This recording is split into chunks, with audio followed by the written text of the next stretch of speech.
بتنام من غير ما تصلي العشاء يا جخ؟ كل امتي معافى الا المجاهرين. المفروض ما اقولش لكن في الحقيقه ساعات بنام من غير ما اصلي العشاء. يعني وصية والدتك المشهد الخامس من قصيدة طبعا ما صليتش العشاء. بالظبط. انت ما قلتليش الا الخامس. الخامس اوجع واحد يا وفاء يعني. المشهد الخامس كان 25 مارس 2009. كل الدكاترة قالوا خير،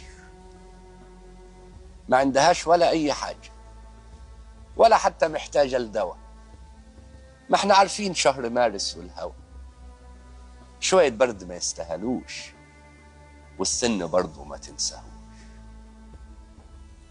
أول مرة أشوف حبيبتي بتتوجع وبتتلوي، وأنا عارف أمي ما تشتكيش غير من القوي. عجزت يما، عجزت يما وشاخ جريدك، ده انت لسه ماسحه الشقه بيدك. عجزتي فجأة، ده احنا كل جمعه نبوس ايديكي عشان نوضب شقتك وتقولي لا. عجزتي فجأة، ومالك بيضيتي ليه؟ لك حاطه بودره، مش كنتي زيي يما سمره؟ الدكاتره مش بيقولوا حاجه بينا، وانا قلبي متوغوش وحاسس ان امي فيها ما لو ما فيهاش شيء نقلق عليه حجزوها ليه؟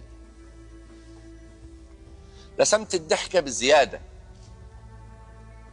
رسمت الضحكه على وشي وبزياده، دخلت عليها عرفاني انا الكذاب كالعاده. مين يكفشني غير امي؟ مين يكفشني غير امي اللي خبزاني وعجناني وخالعه بيدها اسناني؟ فعرفت بس من صوتي انها شهاده، وشهدت يجي 100 مرة.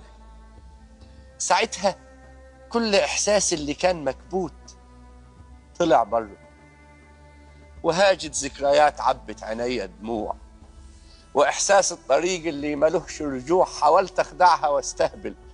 بقالك عمر بتمثل وهي معيشاك في الدور، وصدقت إنها بتتخم. يا راجل خلي عندك دم، دي حافظة عينيك وتقاطيعك وتهتهتك وألاعيبك، مش هاين عليك الويل.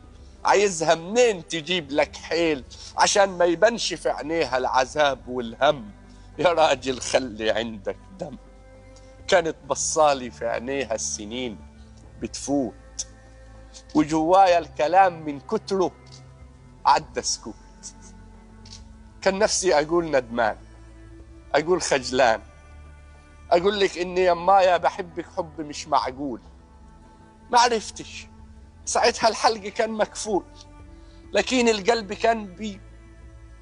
القلب كان مفروض على قلبك، وكان بيقول بحق حروف آيات الله اللي حافظها على يدك، ومن أيام ما كنت بعد على يدك وعلى عدك، وفرحة خدي يمايا وهو نايم على خدك، وقسما باللي قام حدي وقام حدك ما حبيت في الوجود قدك.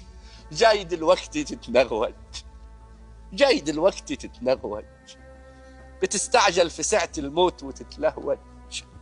ما بنحسش بقيمة الثانية، ما بنحسش بقيمة الثانية غير بعدين، وتسرقنا الحياة ما نفكش غير والموت مبكي العين. يا شاقة القلب ومسافرة، يا شاقة القلب ومسافرة، خدتني الغربة من حضنك سنين كافرة.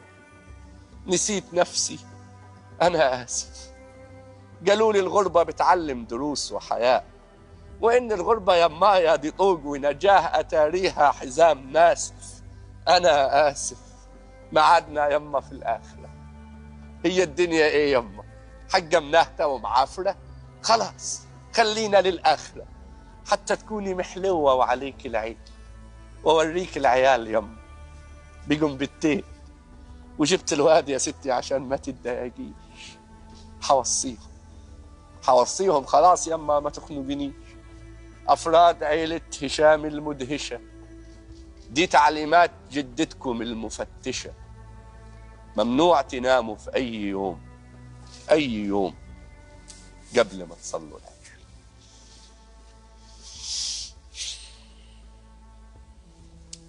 الله يرحمه. الله يرحمه رحمة الله.